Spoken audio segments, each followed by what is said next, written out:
Γιατί δεν μου λίγο πιο ήρεμα?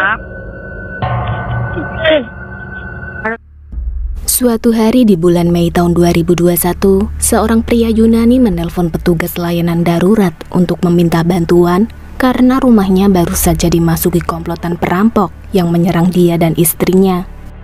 Begitu petugas tiba di lokasi, terlihat pemandangan yang amat mengerikan. Istri si penelpon tadi ditemukan sudah tewas dalam posisi tergeletak di atas kasur, sedangkan pria yang membuat panggilan telepon dalam keadaan terikat dengan mulut tersumpal berada di samping kasur. Di ruangan yang sama, polisi juga menemukan bayi perempuan 11 bulan yang untungnya masih hidup. Sementara di tangga rumah itu, petugas melihat anjing peliharaan mereka juga ikut terbunuh dalam kondisi tergantung talinya sendiri. Ini bukan hanya kasus perampokan semata, sebab usai melakukan penyelidikan, petugas menemukan banyak kejanggalan yang sepertinya kasus itu bukan kasus perampokan biasa, melainkan lebih mengarah ke kasus pembunuhan berencana. Apa yang sebenarnya terjadi? Berikut kisah selengkapnya.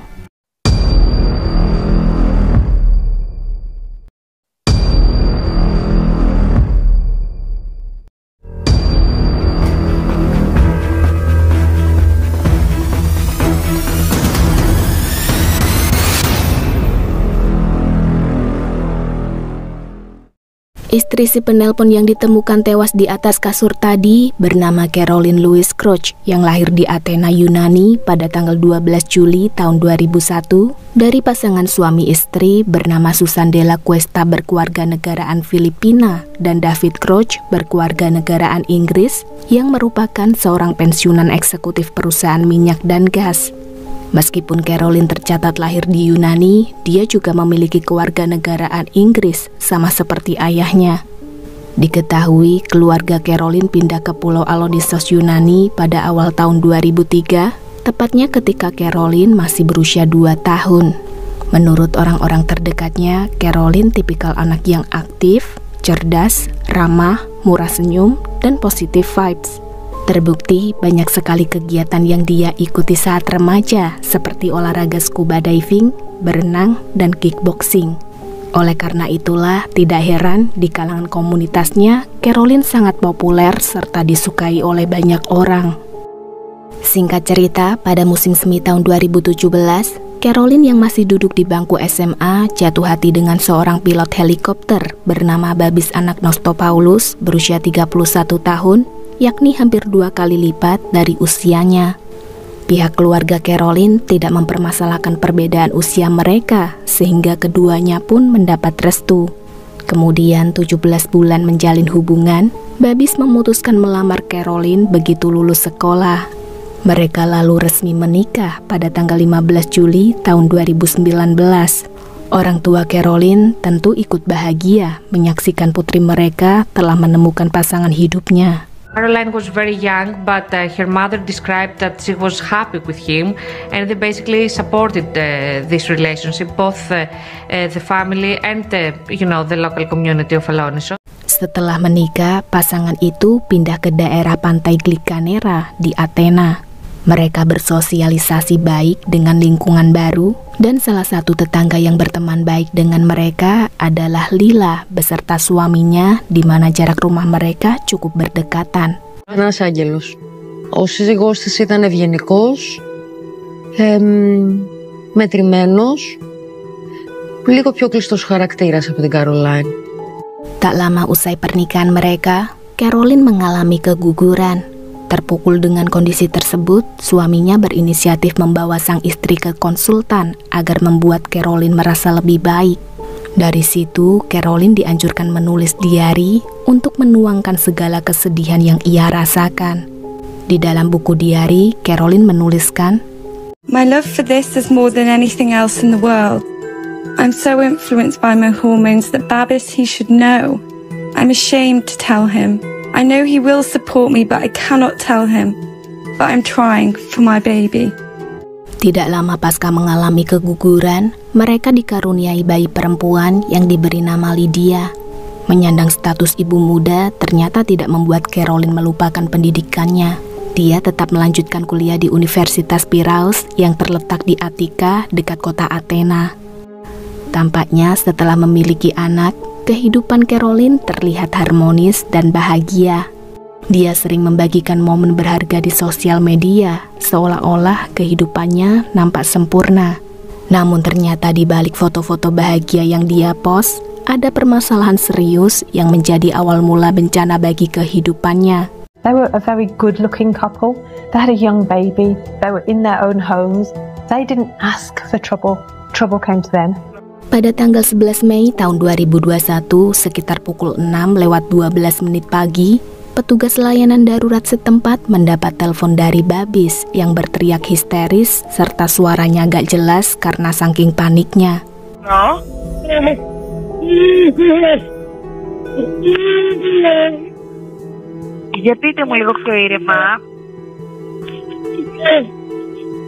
Mendengar dari suaranya, Babis sangat gugup dan ketakutan. Dia terus mengulangi perkataannya. Hear him crying and being devastated and trying to understand what's happening. Meski dalam kondisi panik, Babis mampu menjelaskan kejadian perampokan yang baru saja terjadi di rumahnya yang terletak di Glikanera. Namun, jauh sebelum Babis membuat panggilan darurat sekitar pukul 4:47 pagi, Lila dibangunkan oleh suara Roxy, yakni anjing peliharaan Caroline. Tidak seperti biasanya, Roxy berisik. Pagi itu, suara Roxy terdengar merintih kesakitan. Dan sekitar pukul 6:17 pagi, Lila terbangun lagi mendengar ponselnya berdering. Rupanya telepon dari Babis. Melalui sambungan telepon tersebut, Lila tidak paham dengan apa yang dikatakan Babis, tapi dia menyadari ada sesuatu yang tidak beres. Πάνω στον πανικό μου να ντυθώ, κλείνω το τηλέφωνο. Ξαναπαίρνω τηλέφωνο μου. Στη συνέχεια το σηκώνει, τον ακούω να φωνάζει και βγαίνω εκτός σπιτιού και εκείνη την ώρα βλέπω την αστυνομία να μπαίνει στο στενό. Beberapa menit setelah Babis lapor, pihak kepolisian setempat tiba di lokasi. Mereka masuk ke dalam rumah dan menemukan pemandangan yang amat mengerikan. Caroline's body, lifeless, lying on the bed. She was tied up. Next to her was her baby, crying and pushing her with her hands, trying to wake her up. It was shocking for the policeman. Selain melihat adegan memilukan bayi tadi, polisi juga melihat kekacauan yang terjadi di rumah itu. Semua laci terbuka, barang-barang berantakan, dan anjing peliharaan mereka ditemukan tewas tergantung di teralis tangga. Berhubung Babis merupakan saksi kejadian perampokan yang dia laporkan, Babis lantas dimintai keterangan perihal insiden yang menimpa dia sekeluarga. Babis memberitahu polisi bahwa ketika dia dan istrinya baru saja pulang dari luar, tiba-tiba ada 3 orang bersenjata memaksa masuk ke dalam rumah, kemudian mengikat tangan mereka. Di hadapan Babis, kawanan perampok tadi mengancam akan membunuh Caroline jika mereka tidak memberitahu di mana mereka menyimpan uang serta barang-barang berharga. Kebetulan pada tahun itu banyak bank di Yunani mengalami kebangkrutan akibat krisis moneter, sehingga masyarakat di sana berbondong-bondong menarik uang mereka dan menyimpannya di rumah, termasuk pasangan ini juga. Mereka menyimpan uang tabungan di kotak bekas permainan monopoli. Babis yang waktu kejadian dalam kondisi tangan terikat sekaligus ditutup matanya tidak punya pilihan, sehingga dia memberitahu para perampok di mana dia menyimpan uangnya. Dalam situasi ini, si istri justru marah lalu menyerang ketiga pria bersenjata tersebut. Alhasil, Caroline pun dibunuh mereka. Saat diinterogasi, Babis juga memberikan informasi penting yang berhubungan dengan kawanan perampok. He said that these intruders were foreign, there were several of them. Foreigners had come in and disrupted this beautiful Greek idyllic family. Pasca kejadian itu, media Athena dihebohkan dengan tragedi yang menimpa Caroline Kroc. Semua orang membicarakan kejadian tersebut. Mereka waspada dengan keberadaan orang asing, sementara polisi terus berupaya melakukan penyelidikan sampai 5 hari kemudian mereka berhasil menangkap 1 orang asing yang dicurigai terlibat atas kasus perampokan di rumah Babis dan Caroline. He was Georgian and he was actually trying to leave the country on a false passport. Bahkan sebelum tragedi yang menimpa Caroline, pria ini sudah menjadi daftar buronan polisi atas aksi kejahatan yang pernah dilakukan di Athena.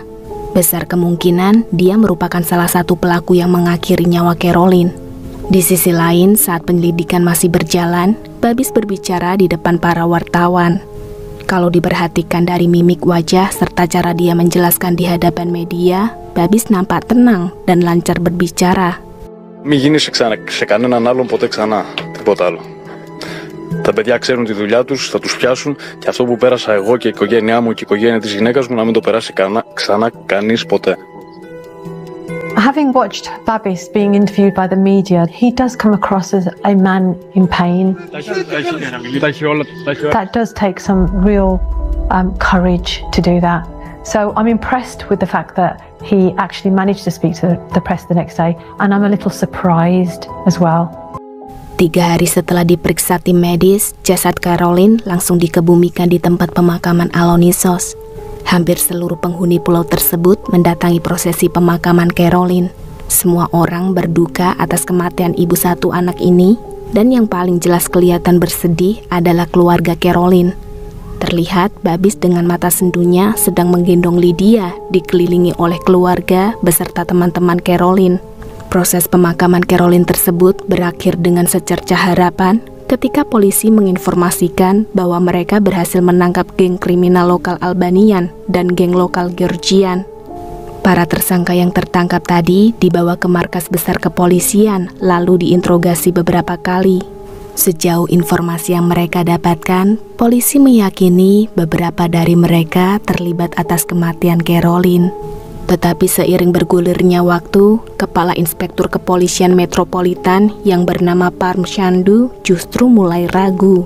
Police then linked this murder to 12 other burglaries. To step from burglary to murder, that's a big step. You don't normally step up from a burglary straight to a murder.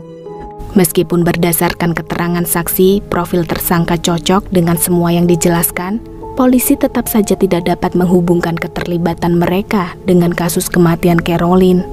Tidak ada bukti sama sekali yang mengarah ke mereka. Sementara masyarakat kecewa begitu mereka mendengar tersangka dikeluarkan dari tuduhan tersebut. Tampaknya keadilan bagi Caroline sirna sudah. Baik teman-teman atau pihak keluarga Caroline terpukul mendengar berita itu. Sedangkan di situasi lain, Babis terus berusaha menarik perhatian publik supaya istrinya mendapat keadilan. Dia memposting foto Caroline di media sosial dengan caption agar masyarakat bersedia membantu mendorong pihak kepolisian dalam menemukan pelaku. Babis juga mendatangi jurnalis dari Badan Pers Yunani bernama Nektarias Tomauli untuk memviralkan kasus kematian istrinya. Days got by, I remember that there was a feeling of, of anxiety. People were feeling a bit restless about the situation, that nobody was arrested about Caroline's death. There were also some other cases taking place during these days, some robberies and stuff like that, and people were feeling really unsafe. Polisi kemudian beralih ke hasil penyelidikan forensik dari jasad Caroline. Ada sesuatu yang janggal sebab ternyata tidak ditemukan DNA orang lain yang tertempel di tubuh Caroline. Bahkan saat tim medis memeriksa bagian bawah kuku, hasilnya bersih. Hal serupa juga terjadi di dalam rumahnya, yang mana petugas tidak menemukan DNA orang lain selain DNA si pemilik rumah. Polisi lalu mengecek hasil rekaman CCTV rumah, namun anehnya kartu memori CCTV telah diambil. Babis bilang kemungkinan kartu SD itu diambil oleh kawanan perampok. Polisi sedikit curiga karena tidak biasanya perampok mengambil kartu memori saja. Umumnya mereka mengambil beserta kamera CCTV-nya. 1 bulan lebih berlalu, tepat di hari peringatan kematian Caroline yang diselenggarakan pada tanggal 17 Juni tahun 2021, polisi mendatangi acara tersebut untuk menginformasikan bahwa mereka menemukan kemungkinan tersangka lagi. Polisi menjemput Babis untuk membantu mereka dalam mengidentifikasi pelaku apakah benar tersangka yang mereka tangkap adalah penyusup yang membunuh Caroline. Begitu hari peringatan kematian Caroline selesai, Babis mendekati kedua orang tua Caroline. Mereka sempat berpelukan sebelum akhirnya Babis ikut ke kantor kepolisian. It was a brilliant end to a memorial service, but unfortunately, it wasn't the end that we all expected because there was a tragic twist. Setibanya di markas besar kepolisian Athena, petugas memberitahu bahwa tidak ada tersangka yang perlu diidentifikasi. Rupanya polisi tadi berbohong supaya Babis mau ikut mereka. Ternyata polisi sudah menetapkan Babis menjadi tersangka berdasarkan bukti-bukti yang mereka temukan. Bukti pertama adalah buku diari milik Caroline. Di situ terungkap bahwa belakangan sebelum Caroline tewas, pasangan itu kerap bertengkar. Caroline juga menuliskan setiap detail pertikaian mereka, yang intinya Caroline tidak bahagia hidup bersama Babis. Dia ingin sekali berpisah, tapi Caroline tidak tega melihat putrinya hidup tanpa sosok ayah. Bukti kedua adalah catatan riwayat penggunaan ponsel Caroline di waktu para penyusup datang.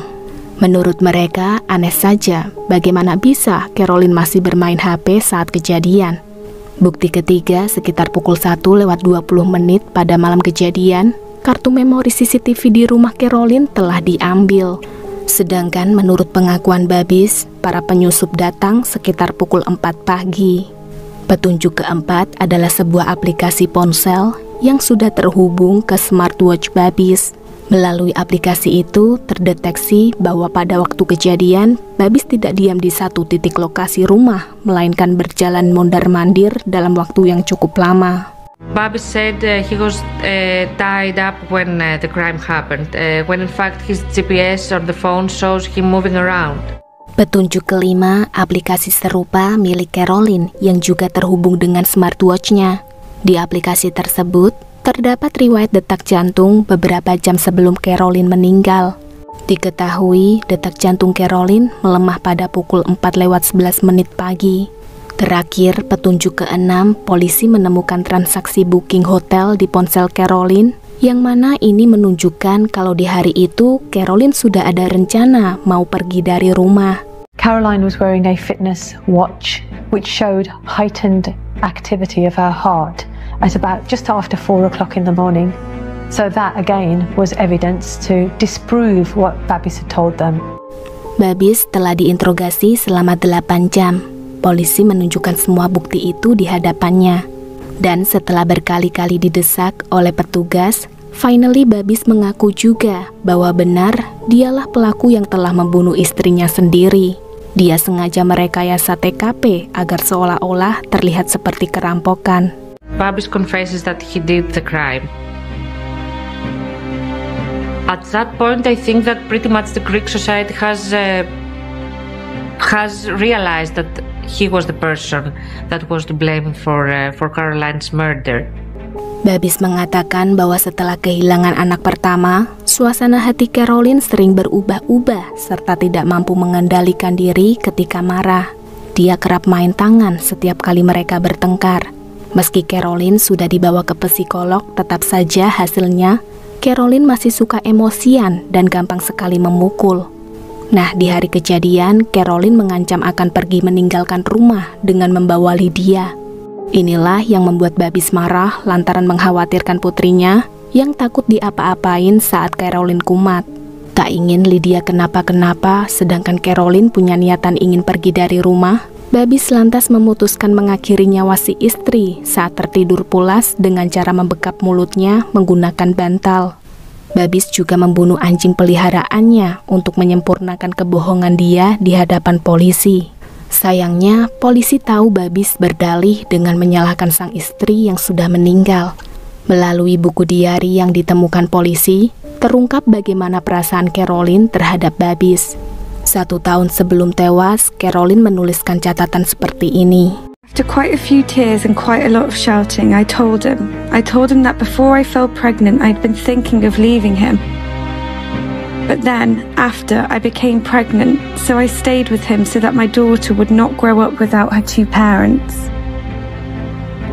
Sementara beberapa sumber menyebutkan Babis terlibat atas perdagangan narkoba dan perdagangan manusia. Dalam melakukan transaksi, Babis menggunakan helikopternya untuk mengantarkan pesanan customer. Publik menduga Caroline menentang pekerjaan tersebut sehingga memicu mereka bertengkar. Sedangkan menurut terapis Caroline yang bernama Helen Milano memberikan kesaksiannya bahwa dari awal tahun 2021, Caroline sudah merasa sangat tertekan dan stres. Selain dia selalu dikunci di rumah, tidak diperbolehkan pergi tanpa izin Babis, Caroline juga diselingkuhi berkali-kali. Nah, akibat perbuatannya pada bulan Mei tahun 2022, Babis divonis hukuman penjara selama 27 tahun atas dakwaan pembunuhan yang disengaja terhadap istrinya sendiri. Sebagai tambahan informasi, selama dalam masa tahanan ini, hak asuh putrinya Lydia jatuh ke pihak orang tua mendiang Caroline.